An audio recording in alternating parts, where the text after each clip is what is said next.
আছে। এতই আমার হচ্ছে কাজের বুয়া প্রয়োজন, রোজ রোজ যেহেতু 1000 টাকা করে নিবে, নিয়েই নি।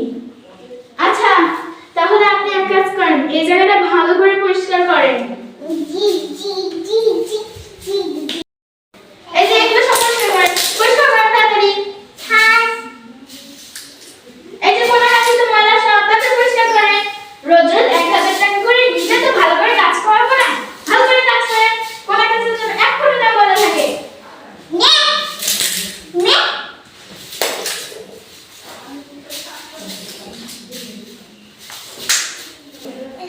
আমার জায়গাতে পুলিশটা নিচে আর ও এই ময়লাগুলো খেয়ে গেল। কেমন মালিক তো দিব না, আপনি তো রোজ রোজ 1000 টাকা করে নেবেন, এমন করে বলছেন মনে হচ্ছে 1000 টাকা একবার একটা টিকার সময়। এক কাজ করেন, এগুলো সব ঝেড়ে ফিরে কোণায় কোণায় ফেলছেন, এই ময়লাগুলো হাতে নিয়ে ওই ডাস্টবিনে ফেলে আসেন। আরে যে হয়েছে আপনার কাজ, এদিকে আসেন। এবার এই যে হাতগুলো মাজেন তাড়াতাড়ি, যান কলঘরে নিয়ে যান, গে মাজেন।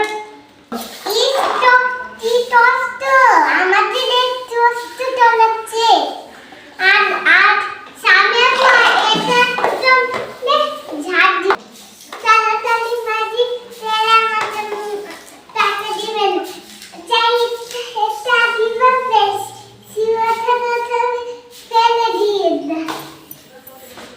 বাসা থেকে আমি একাই কাজ করব, আমার কোনো সমস্যা নাই। ধরেন আপনার ঝাড়া, বের হয়ে পড়েন। এমনই কাজের লোক পেলাম যে এখন আমাকেই কাজ করতে হচ্ছে, উনি আবার পালিয়ে গেছে। ভালো লাগে না। এই যে বাসায় গেটের সামনে কাজের লোক আসলে ওনাদেরকে নিবেন না, তারপর ওনারা হয়ে অনেক হাসছে। এই শাড়ি টাড়ি খুলে ভিতরে যে মডেলগিরি লুকিয়ে রেখেছিল, এই যে শাড়ি খুলে এটা পরে আছে, আর এই যে এখান থেকে ভিডিও গেম নিয়ে খেলছে।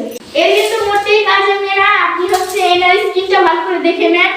এনারা যদি আপনাদের বাসায় যান একদমই নিবেন না।